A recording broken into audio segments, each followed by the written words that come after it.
Hello everybody, this is Hammer Striker here. Today I've got the Girsan MC P35 by EAA.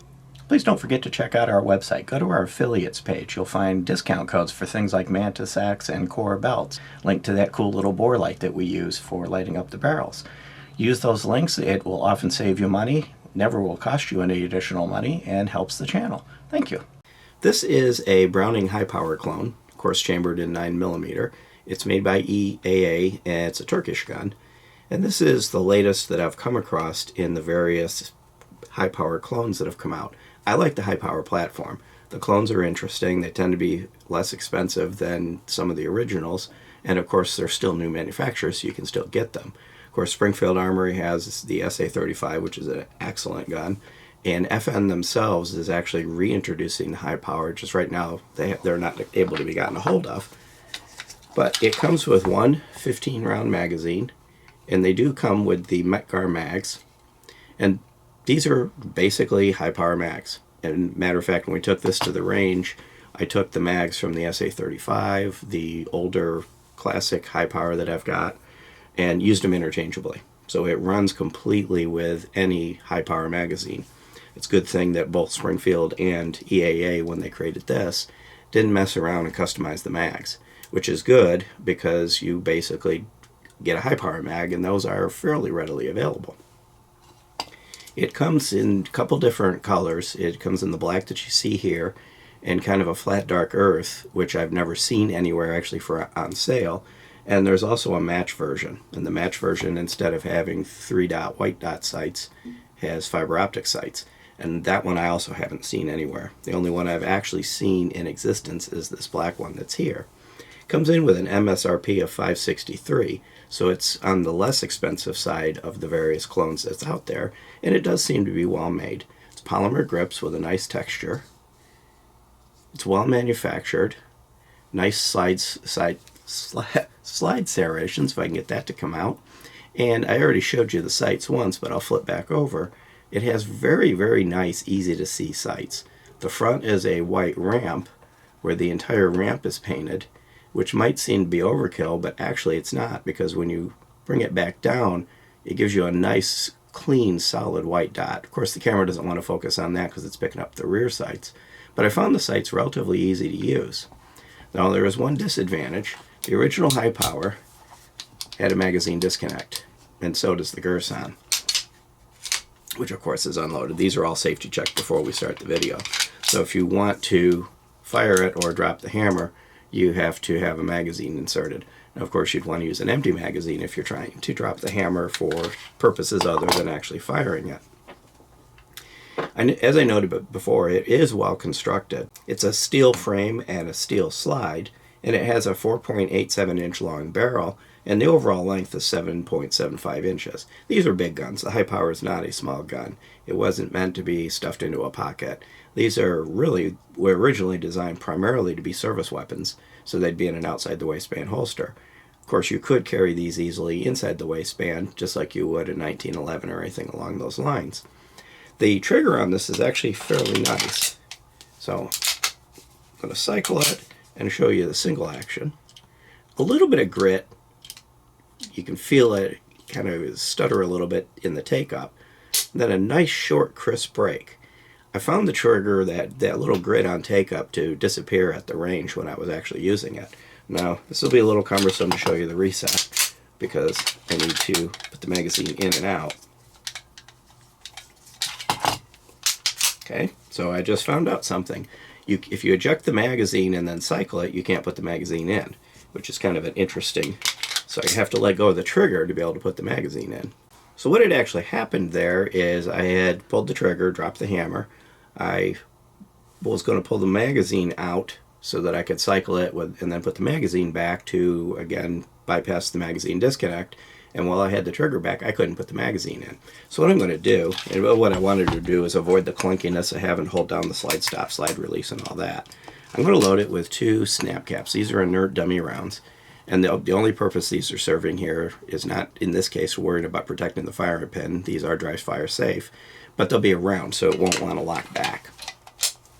So let's try that again. I'm going to leave the magazine in. That way I don't have to worry about the magazine disconnect. So there's the break, nice short crisp break. I cycle it, it just chambered one of those snap caps. A little bit of grit coming out, and it's basically all the way out. There was no tactile feeling of any sort of reset, and then the break again. Overall, that's not necessarily a problem because the overall travel from beginning to end is not that bad to begin with. So from a reset perspective, I found it workable at the range. And then of course, because I didn't cycle it, the trigger is dead. These are single action. Like in 1911, they have to be cycled to work. So I get that snap cap out of there. When you've got magazine disconnects, trying to demonstrate the trigger can get a little bit clunky. And of course now the hammer is back, which I can resolve by putting in an empty magazine and pulling the trigger. Now it does have an ambidextrous thumb safety, which of course you can't activate, kind of like in 1911, unless the hammer's back. Then you can put the safety on. And the safety will allow you to thumb it on or off from either side. So some of the characteristics of this, some of the behavioral characteristics are similar to a 1911. These were designed in a similar era. Now takedown on these is actually a little bit easier than in 1911. There's no barrel bushings to mess around with. You can lock it back and I'll show you the takedown process. It's fairly easy to take these down and maintain them. So to take it down, I'm going to take the safety off and I'm going to eject the magazine. And you see this extra notch. It looks like the safety notch at the back. Basically, I'm going to pull the slide back far enough to be able to put the safety into that notch. And once I do that, I can now reach over on this side, push this, lift up, push, and pull the takedown lever out. So slide stop, slide release, and takedown lever all kind of in one device. Now to get the slide off, I release the safety, and of course remember it's under spring tension, and release it. Everything in here is well constructed, well machined. They've done a good job with this. Nice robust rails at the front, nice rails at the back. Of course here's the hammer, and it's a very simple fire control group. Other than the magazine disconnect, the only safeties on this are the thumb safety. So it doesn't have the complexity of the drop safety piston and everything that goes with it. So kind of simple and clean.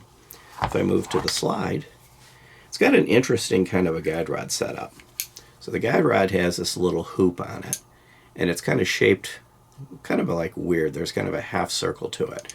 And it actually fits into this half circle with a little bit of a notch you can see right there in the bottom of the barrel.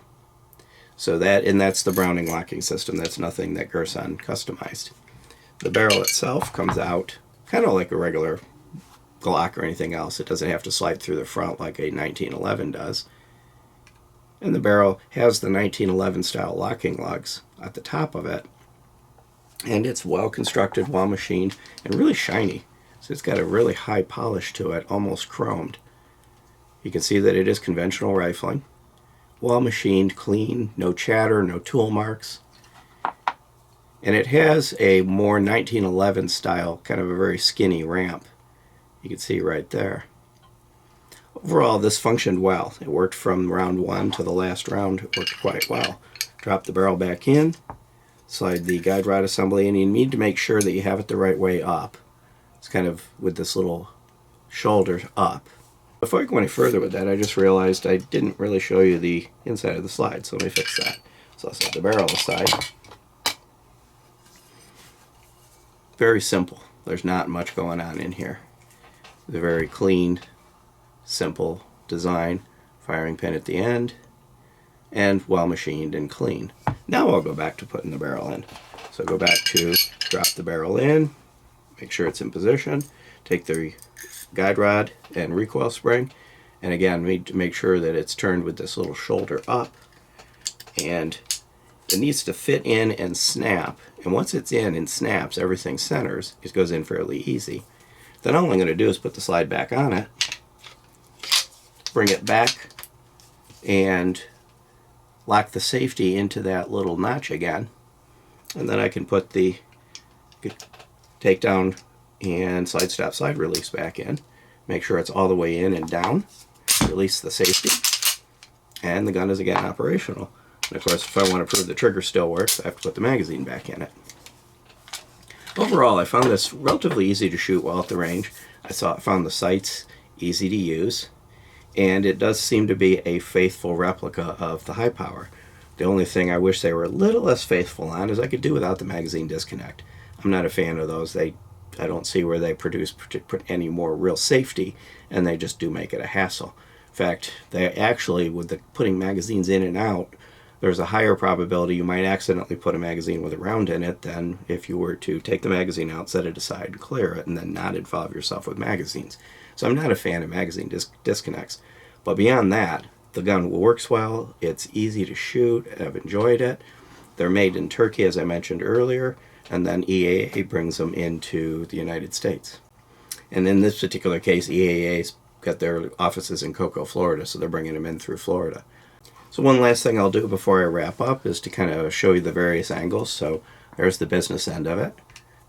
Well machined and nice and smooth. Here's the other side of it. There's really not much going on that side other than the fact it does have the ambi safety. The front strap is smooth. The back strap is smooth. There's no rail. Again, very faithful replica of the high power as it was originally produced. All in all, if you're looking for a high power replica and you're wanting to keep it a little bit on the less expensive end, this is a good gun.